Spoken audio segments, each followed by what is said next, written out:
Hello, Rocky.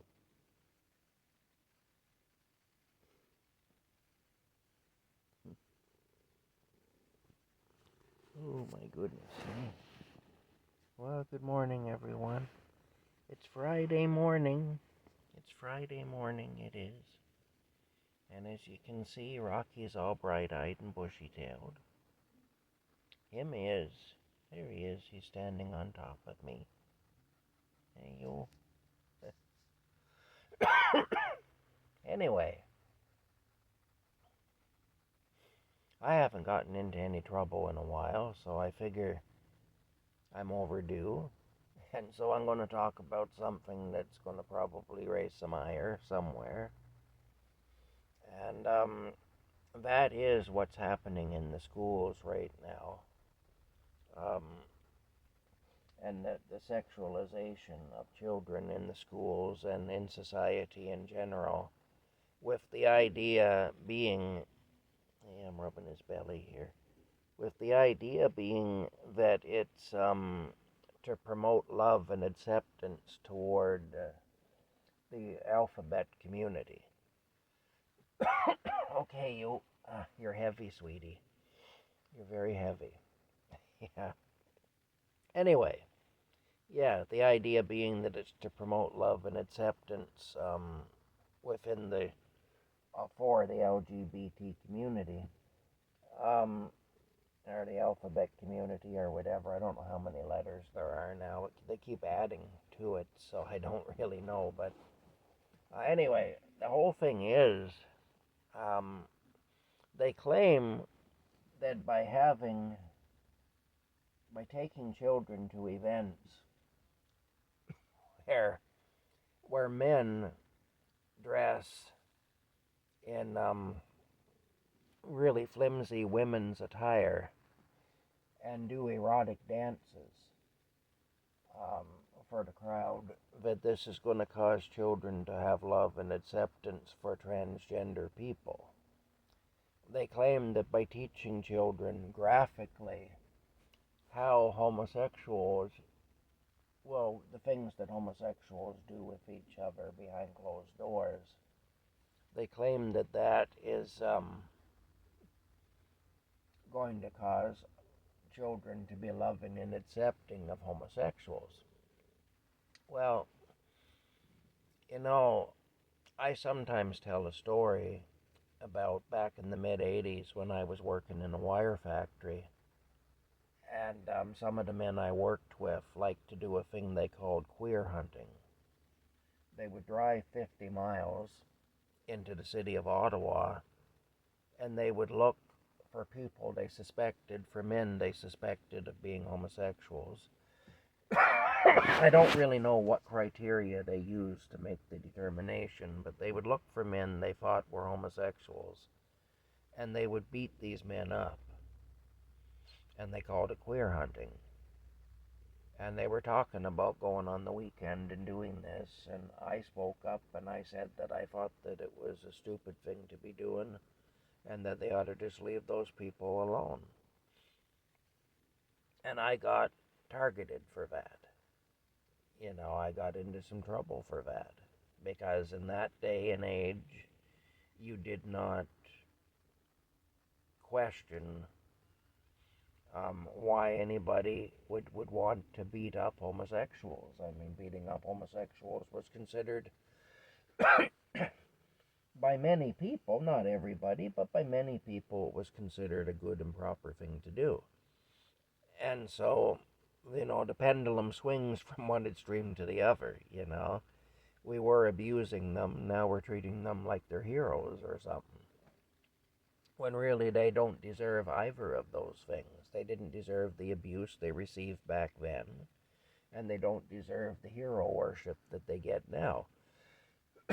But the thing is, those men who would do that back then, if you were to ask those men if you could get in your time machine and go back to 1985 and visit the lunchroom at Central Wire Industries in Perth, Ontario, Canada,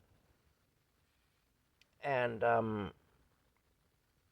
talk to those men and ask them, and say, do you know what homosexuals do with each other behind closed doors? Do you understand how homosexual sex works?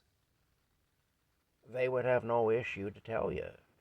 You know, they would know how the mechanics of it, they would know. So how is it that teaching a little kid the mechanics of homosexual sex will cause a little kid not to grow up to hate homosexuals? It won't, you know. So love and acceptance is not the goal. See, the people pushing all this stuff, they know that it won't. Love and acceptance is not the goal. The goal is, in fact, to rob children of their innocence. But they can't say that. Because, I mean, look, if you have children, and let's say I come over to your house, and I tell you, you know, I really hope that your children grow up to be loving and accepting people. I hope your children grow up to be just really loving people. You probably say, ah, thank you, that's so nice. But if I say, I really hope that your children lose their innocence prematurely, I really hope that your children are sullied and soiled by the world early on in life, you'd probably say, get the hell out of my house, you asshole. You know? Well, see, the powers that be know that. And so what they're doing is they're framing up a lot of corruption with the they're hiding it behind this cloak of love and acceptance.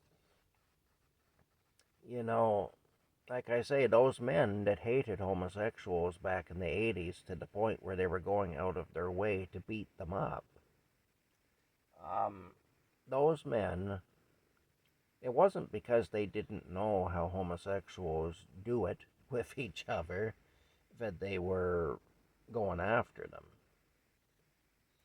It wasn't because they were ignorant about how the mechanics of homosexual sex. So, you know, the powers that be, they know that. They know that teaching a child graphic stuff about sex, about any kind of sex, whether it's homosexual sex or sex between a man and a woman or whatever, that's not going to cause love and acceptance. It's only going to take away the innocence of the child. That's all it's going to do. I mean, and so that's the goal. If you want to know the goal, all you have to do is look at the predictable result. You know, and what makes sense? What result might you expect from doing that? You know, I mean, okay, fuck, Rocky. Okay, pardon me there. I know I curse, but my God. Okay, I love you, Rocky, but holy smokes, man. Okay. Anyway, that's it. That's the thing. I mean, look, I mean, in my lifetime, I've had some pretty horrific experiences with women. I'm not homosexual, I'm straight, but being straight has been hard for me because women generally have no use for me.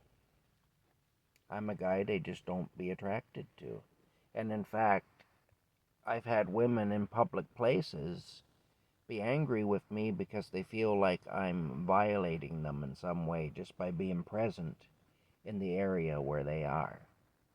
So, you know, that's affected my outlook quite a bit.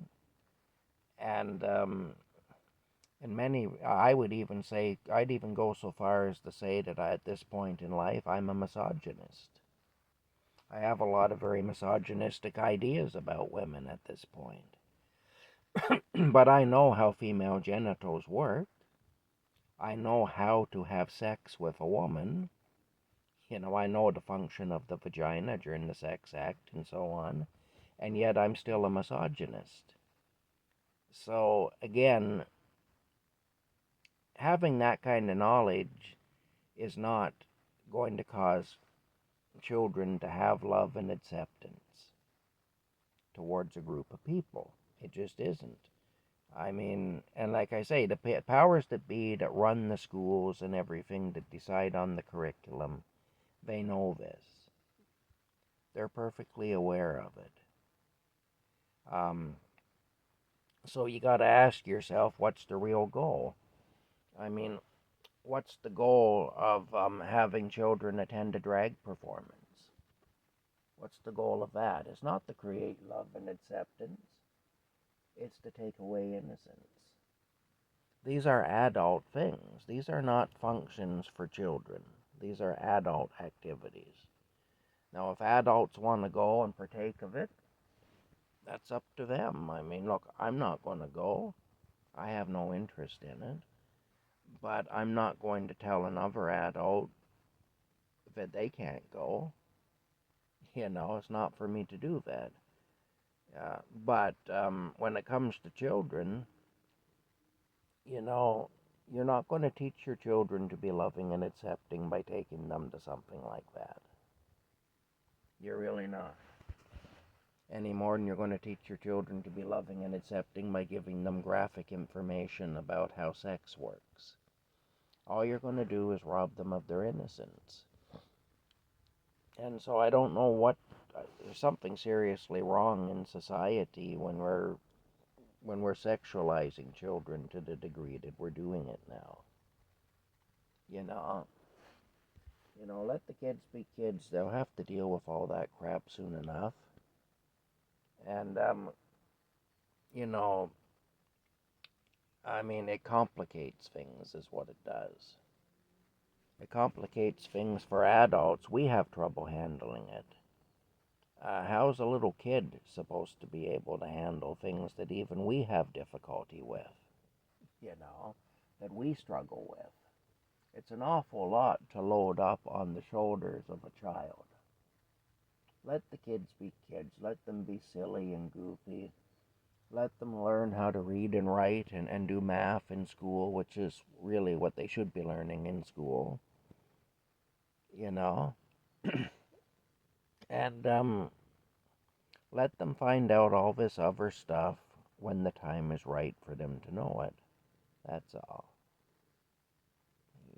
How you doing, Rocky? Yeah, let them find out all this other stuff when the time is right for them to know it. That's all. He's quite the catch.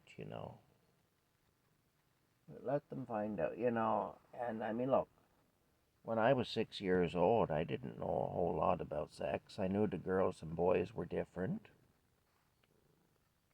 I knew that the female genitals and the male genitals don't look the same. I knew that.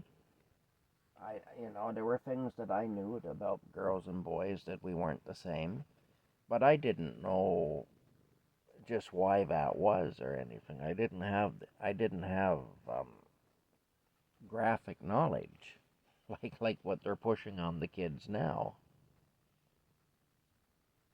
But I found out, as I grew up, I found these things out. And the thing is, it actually complicated my life quite a bit. And I can't say that I got much benefit out of it. It caused me a lot of issues, is all it did, even as an adult. Because then I'm a man who has a normal sex drive, and women really dislike me. So women are majorly turned off by me. So that's quite a place to be, you know. It really is. And it's not a good headspace to be in, anyway. But the bottom line is, as an adult, I struggle with sex and with women and everything else. And I don't think I would have benefited as a 6 or 7 or 8 or 9 year old to be told in graphic detail about how sex works, either sex between a man and a woman, or sex between two men, or sex between two women. I don't think, or to be taken to a transgender show, I don't think that would have benefited me. I don't think I'd have become a better person because I went to a transgender show. You know? I really don't. I mean, so yeah, anyway, the sexualization of children is wrong, and it isn't about love and acceptance, which is being pushed now. It is about robbing children of their innocence. That's what it is. And the thing is, there was a man back in the 20s and 30s, and he was known as the most evil man alive at the time. His name was Aleister Crowley. Some of you have probably heard of him. Those of you who haven't heard of him can look him up. He died in the 1940s, I think 1947, somewhere in there. um, he was a Luciferian. He was a devil worshiper. And he wrote books on such things as sex magic, he called it, and stuff. Um, he wrote instructional manuals as to how to sacrifice children, how to literally take a child's life to honor Satan. He wrote books about this stuff, instructional manuals and whatnot. He was just a really bad man. And one of the things that he said is that in the future, do as thy wilt will be the law, and love will be the law. Now, he wasn't talking about love the way you may be thinking of it. He was actually predicting what's happening now. He was actually predicting what's happening at the moment, where love is being used as a smokescreen for a lot of corruption, and for do what thy wilt, for just do what thy wilt mentality. That's really what he was doing anyway. That's really what he was talking about. And he got that right. He knew. And I don't know if he knew because he was communicating with demons and they told him, or if he knew just because he had some insight, that the average person doesn't have. I don't know. Just because he was evil doesn't mean he wasn't smart. So maybe he was just very smart. But, smart people can be evil. So, I mean, he was an evil man, but that doesn't mean he wasn't able to see what's coming. No, he didn't live to see it, but he knew, because he said that back in the 20s and 30s. He said that. Anyway, that's it. That's all I wanted to say. Let the problems begin, I guess. Let everybody get mad at me now. But there you go. All right, we'll talk to you later.